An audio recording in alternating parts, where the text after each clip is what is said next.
Hezekiah was one of the greatest kings of all the descendants of David. Oh, but his son Manasseh was one of the worst. Manasseh became king when he was 12 years old and ruled for 55 years. His father, Hezekiah, had torn down all the altars to false gods, and Manasseh rebuilt them. He became worse than all of the Canaanite kings that were in the land before the Israelites came. He led his people into witchcraft, into the worship of false gods. He even sacrificed his own sons to false gods. Oh, God talked to Manasseh and to the people of Judah, but they refused to listen.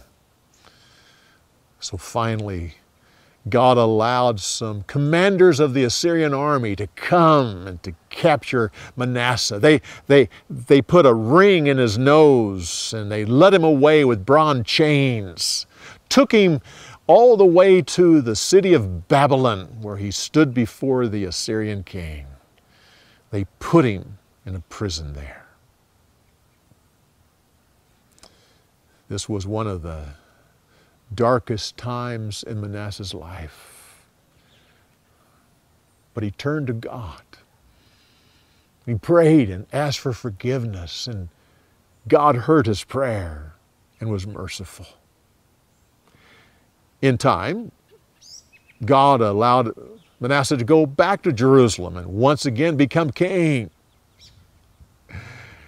When he did, he knew that it was the Lord who had done this, and he was grateful.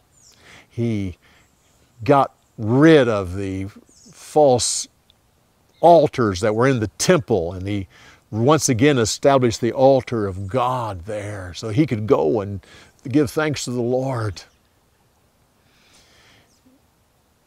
He once again brought security to the land. He strengthened the walls, rebuilt the army. And through his leadership, he led the people through a time of security and peace.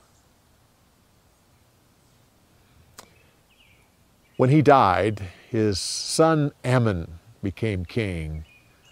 But he was a wicked king, and unlike his father, he didn't repent. He only ruled for 2 years. Some of his servants plotted against him and finally assassinated him. Men of Jerusalem hunted them down and executed them. Then they made Amon's son, Josiah, king of Judah. He was only 8 years old when he became king. But he became one of the great kings of Judah.